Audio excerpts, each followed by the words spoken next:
आता पुढचा प्रश्न बघा, काय सांगतो, why do some of the most prosperous regions of India exhibit an adverse sex ratio for women. आता इथे तुम्हाला परत मी तुम्हाला तेच सांगतोय की इंट्रोडक्शन, बॉडी आणि कन्क्लुजन. आता इथे तुम्हाला गोष्ट काय करायची आहे की इंट्रोडक्शन मध्ये इटसेल्फ जे आहे, तर ते जो मेन गाभा आहे, जो कोर आहे, जी कोर डिमांड आहे ती त्या ठिकाणी हिट करायची. तर कोर डिमांड काय आहे की बाबा पंजाब हरियाणा सारख्या राज्यांमध्ये prosperous regions of India exhibit an adverse ratio. त्याचं काय की व्हाय म्हणजे काय, आपल्याला रिझन्स त्या ठिकाणी विचारलेले आहेत,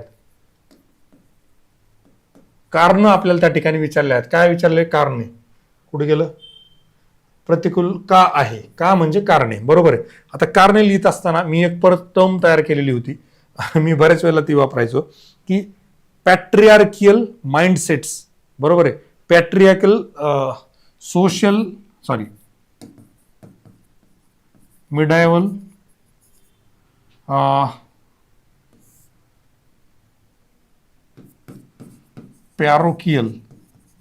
मिडायवल and parochial mindset and patriarchal mentality, बरोबर आहे. बेसिकली काय गोष्ट आहे माहिती आहे का, तुमच्याकडे धन आलं, पैसा आला, सगळ्या गोष्टी आल्या, पण तुमचं मेंटॅलिटी जी आहे ना अजून त्या काळातली आहे, म्हणून त्या ठिकाणी काय झालेलं आहे, तुम्हाला ॲडव्हर्स सेक्स रेशो त्या ठिकाणी बघायला मिळतो. हे इंट्रोडक्शन मध्ये तुम्ही सांगून दिलं की तुम्हाला एक्झामिनरला एवढं सांगितलं गेलं की मला ह्या प्रश्नाचा अर्थ कळलेला आहे. आता डायरेक्टली आपण येऊया रिझन कडे. रिझन्स काय काय आहेत. आता इथे परत तुम्ही ही गोष्ट सांगू शकता, डायरेक्टली याच्यात मेन्शन करून टाका पंजाब आणि हरियाणा. जवळपास पंजाबचा मला वाटतं 893 काहीतरी सेक्स रेशो आहे पर 1000 मेल, बरोबर आहे हा sex ratio. Punjab Haryana directly mention करून टाका इंट्रोडक्शन मध्येच, विषय संपला, खेळ खल्लास करून टाका. आता रिझन्स मध्ये नंबर 1 काय रिझन्स आहेत बरं. एक सगळ्यात मोठं सन मेटा प्रेफरन्स. आता हे काय भानगडे, इकॉनॉमिक सर्वे 2017-18 मध्ये मेन्शन केलेली टर्म आहे सन मेटा प्रेफरन्स. म्हणजे काय असतं की प्रत्येकाला मुलगाच हवा असतो, मुलगी नाही, याला आपण टर्म वापरले सन मेटा प्रेफरन्स. दुसरं सोशल प्रॅक्टिसेस, याच्यामध्ये काय येतं, डावरी, हुंडा. आता इथं आला डावरी, तुम्ही डायरेक्टली एक एक्झाम्पल देऊ शकता, कुठलं, हगवणे हुंडाबळी प्रकरण.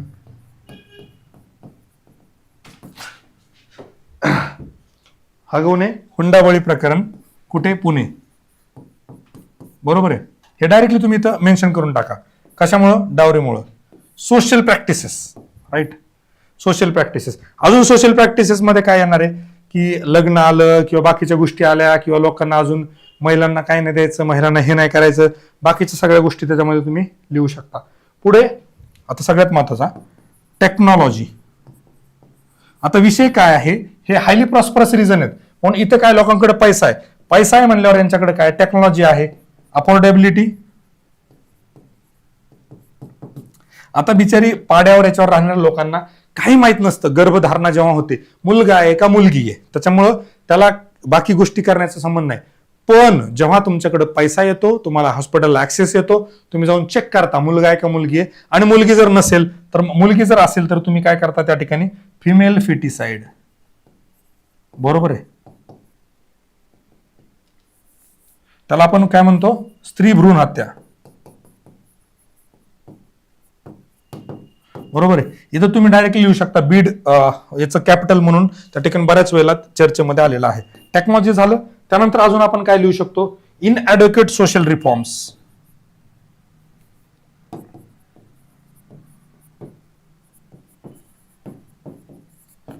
आता ह्या भागामध्ये काय झालं, तेवढे सोशल रिफॉर्म झालेले नाहीयेत, त्यामुळे काय होतं की तिथल्या लोकांची जी मानसिकता आहे अजूनही त्या पद्धतीचीच ती मानसिकता त्या ठिकाणी आहे. आता अजून एक महत्वाचा पॉईंट आहे जो आपल्याला इथं लिहिणं अपेक्षित आहे. आपले किती पॉईंट झाले होते, 4. यस, 5वा point, educated oblique working family oblique काय लिहू शकता, वुमन. आता विषय काय होतो की जेव्हा महिला काम करायला लागतात आणि सुशिक्षित त्या ठिकाणी कुटुंब व्हायला लागतं, तेव्हा त्यांचा प्रेफरन्स जो आहे ना वन चाइल्ड नॉर्म कडे जातो. आता मग तुम्ही म्हणणार वन चाइल्ड नॉर्म आहे, नॉर्मली कुठल्या तरी एखाद्या कुटुंबात मुलगा होणार, कुठल्या तरी एखाद्या कुटुंबात मुलगी होणार, पण हे एवढे सोपं नाहीये.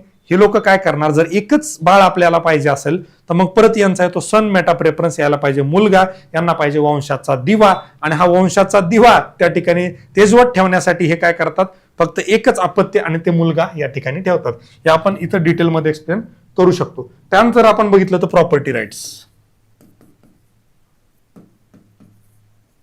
बरोबर आहे.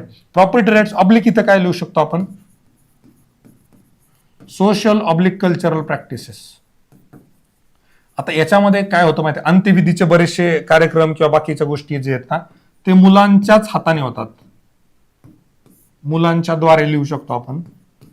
त्यामुळे काय होतं, बऱ्याच जणांना असं वाटतं की काही होऊ द्या, मुलगा पाहिजेच, नंतर शेवटी पाणी पाजायला का होईना मुलगा पाहिजे.